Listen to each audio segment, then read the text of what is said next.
ओम श्री राम जय राम जय जय राम। श्री राम जय राम जय जय राम।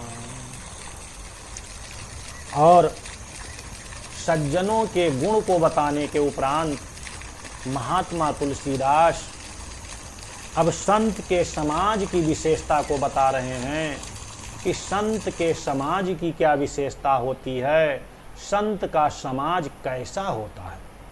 महात्मा तुलसीदास जी कह रहे हैं कि ये जो संत समाज है इसका स्वरूप अत्यधिक मंगलमय होता है। ये अत्यधिक प्रसन्नता को, आनंद को प्रदान करने वाला होता है। और ये संत समाज चलता फिरता प्रयागराज है। जैसे तीर्थराज प्रयाग एक स्थान पर स्थिर है, लेकिन ये संत रूपी जो समाज है ये जंगम अर्थात चलता हुआ, गति करता हुआ, एक स्थान से दूसरे स्थान पर विचरण करता हुआ तीर्थराज प्रयाग है। महात्मा तुलसीदास जी अपनी चौपाई में वर्णित करते हुए कह रहे हैं कि मोद मंगलमय संत समाजू जिमि जग जंगम तीर्थ राजू। जो तीर्थराज प्रयाग है, जिसे उन्होंने इसके पहले कपास से साधु के चरित्र की तुलना की है, उसी प्रकार से तीर्थराज प्रयाग की तुलना संत के समाज से करते हुए बता रहे हैं कि तीर्थराज प्रयाग में गंगा माता की धारा है, लेकिन ये जो संत का समाज है यहाँ पर किसकी धारा बहती है। महात्मा तुलसीदास जी बता रहे हैं कि रामो भक्ति जहाँ शूर सारी धारा असर साई ब्रह्मा विचार विचारा। तीर्थराज प्रयाग में माँ गंगा की धारा प्रवाहित होती है, लेकिन जो ये संत समाज रूपी तीर्थराज है, संत समाज रूपी जो प्रयागराज है, इसमें राम भक्ति रूपी गंगा की धारा बहती है, राम जी के भक्ति की धारा प्रवाहित होती है। और उस धारा में सरसई ब्रह्म विचार प्रचारा, उसमें ब्रह्म के विचार का प्रचार होता है, प्रसार होता है। यह जो राम भक्ति की धारा इसमें जो प्रवाहित होती है, जो चलता फिरता संत समाज रूपी प्रयाग है, इसकी और अन्य क्या विशेषता है। महात्मा जी बता रहे हैं कि विधि निषेधो माया कली माल हरनी अकर मुकथा रवि नंदन बरनी। जैसे वहाँ पर तीर्थराज प्रयाग में यमुना जी हैं और यमुना जी अनेक प्रकार के पापों का हरण कर लेती हैं, उसी प्रकार से जो संत का समाज है ये बताता है कि कौन सा कार्य करना चाहिए, अर्थात कौन सा विधिगत है और कौन सा कार्य निषेधमय अर्थात निषिद्ध है, किस कार्य को नहीं करना चाहिए और इस प्रकार से किस कार्य को करना चाहिए, किस कार्य को नहीं करना चाहिए। इस प्रकार से राम भक्ति की कथा को कहते हुए ये कलयुग के पापों का वो कथा हरण करने वाली यमुना जी है। हरिहर कथा विराजति बेनी सुनत सकल मुदा मंगल देनी।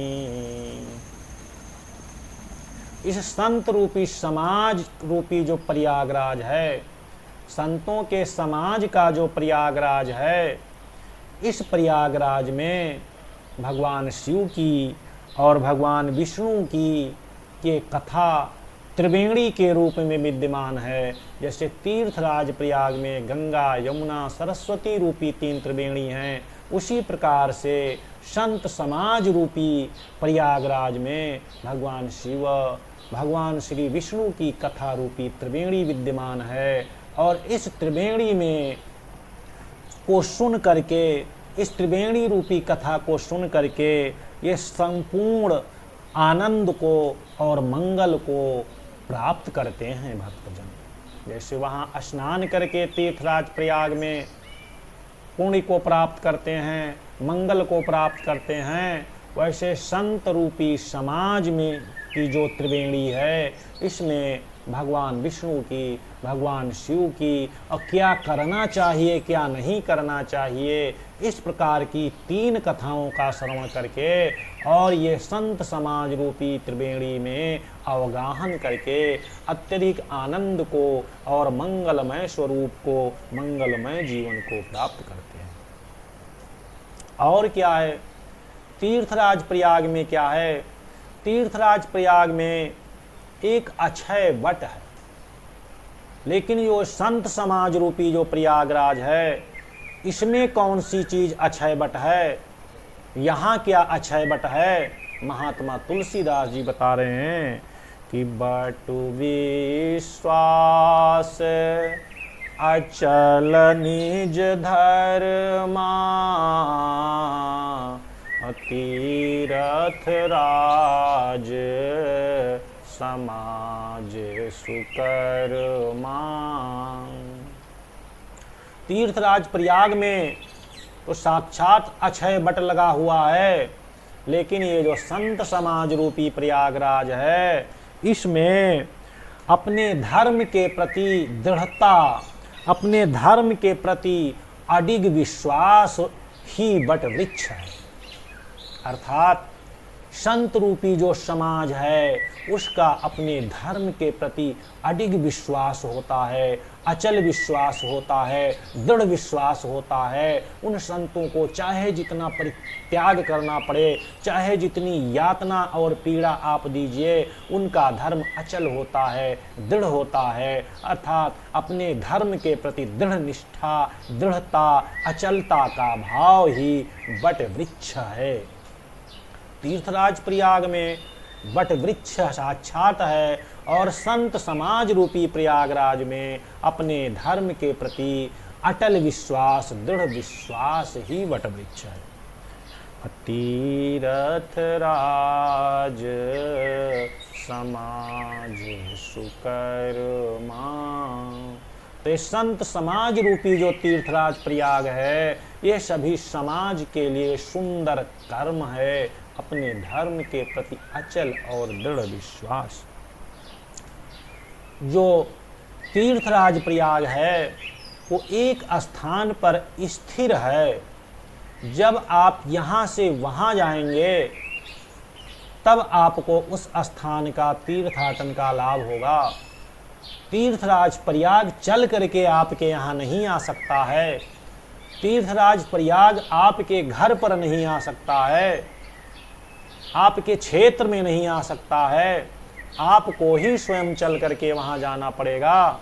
लेकिन ये संत समाज रूपी जो चलता फिरता प्रयागराज है, इसकी ये विशेषता है कि सब ही सुलभ सब दिन सब देसा, सेवत सादर समान कलेशा।